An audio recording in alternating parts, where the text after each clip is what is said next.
अध्याय 1 श्लोक 27। तान् समीक्ष्य स कौन्तेय सर्वान् धनुवस्थितान् कृपया पर्याविष्टो विषीदृढं ब्रवीत्। जब कुंती पुत्र अर्जुन ने अपने मित्रों और संबंधियों को इन विभिन्न श्रेणियों को देखा तो वह करुणा से अभिभूत हो गया और इस प्रकार बोला।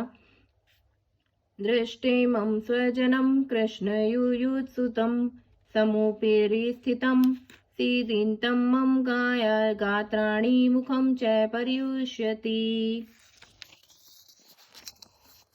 अर्जुन ने कहा, हे कृष्ण, इस प्रकार युद्ध की इच्छा रखने वाले अपने मित्रों तथा संबंधियों को अपने समक्ष उपस्थित देखकर मेरे शरीर के अंग कांप रहे हैं और मेरा मुख सूखा सा जा रहा है।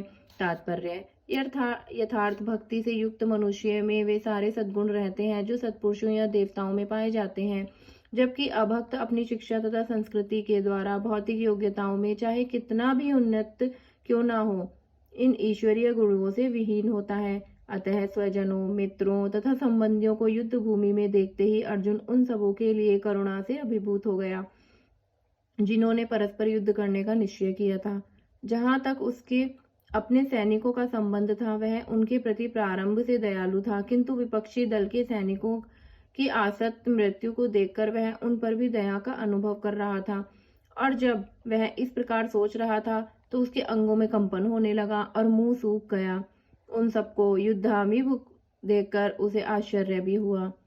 प्राय सारा कुटुंब अर्जुन के सगे संबंधी उससे युद्ध करने आए थे। यद्यपि इसका उल्लेख नहीं है, किंतु तो भी सहज अनुमान लगाया जा सकता है